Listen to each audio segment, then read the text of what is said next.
For 8 long years, I lived in a house built on lies. My wife, Emma, and I had been married for over 2 decades, and together we raised our daughter, Lily. To everyone, we were the perfect family, the kind that neighbors envied and relatives praised. But perfection is fragile. When the truth came out, it shattered everything I thought I knew. It started innocently enough. About 6 months before Lily's wedding, I borrowed Emma's old laptop when mine stopped working. As I was cleaning the storage, I found a folder buried deep under random files. Inside were hundreds of emails between her and a man named Daniel, someone I knew. He was my former best friend, the man who stood beside me at our wedding. The emails dated back 8 years, filled with secret meetings, hotel reservations, and messages about keeping their love hidden. My hands trembled as I scrolled through each word. The betrayal wasn't just romantic, it was emotional, calculated, and continuous. They had shared memories, vacations, and private jokes, all while pretending I was none the wiser. The worst part was realizing that during those 8 years, Emma had smiled at me every morning as if nothing had happened. I didn't confront her immediately. Anger clouded my mind, but I knew reacting recklessly would only give her control of the situation. I needed to think and plan. Then it hit me, Lily's wedding was just months away. Both Emma and Daniel would be there, surrounded by family and friends. That would be the day I would reveal everything. For the next few months, I played my part perfectly. I acted as though nothing had changed.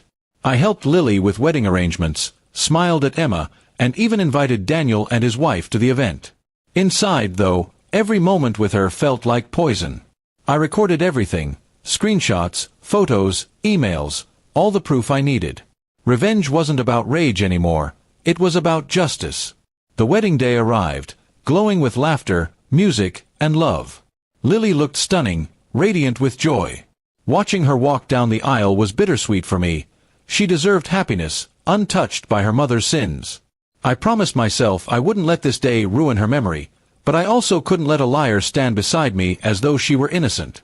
At the reception, after the toasts and dances, I took the microphone. Everyone assumed I was going to give the usual heartfelt father's speech.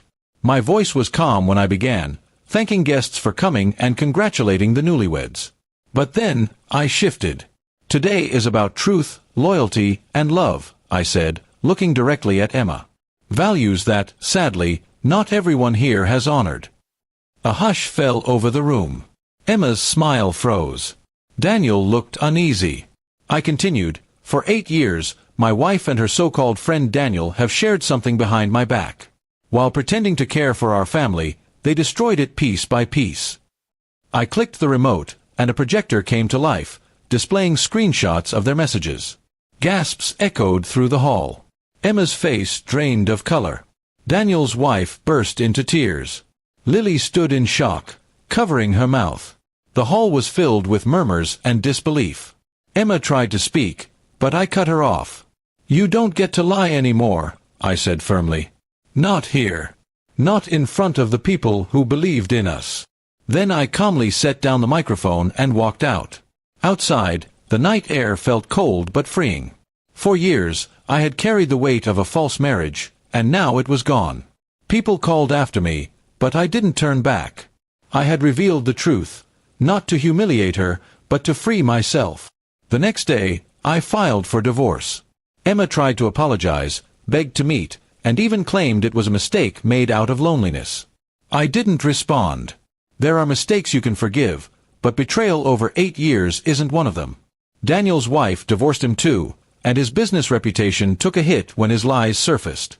Months later, Lily reached out. She said she was heartbroken but understood why I did it. She moved closer to me after that, visiting often. We rebuilt our relationship on honesty, something her mother could never give. As for Emma, she moved out of town. I haven't heard from her since. I don't hate her anymore. Hatred gives her space in my life she doesn't deserve. My revenge wasn't in the public humiliation, it was in reclaiming my peace. Now, every morning, I wake up knowing I'm finally free. No more lies, no more pretending. The truth hurt, yes, but it also healed. And in that quiet victory, I found the real meaning of revenge. not destroying the other person, but rebuilding yourself stronger than they ever imagined.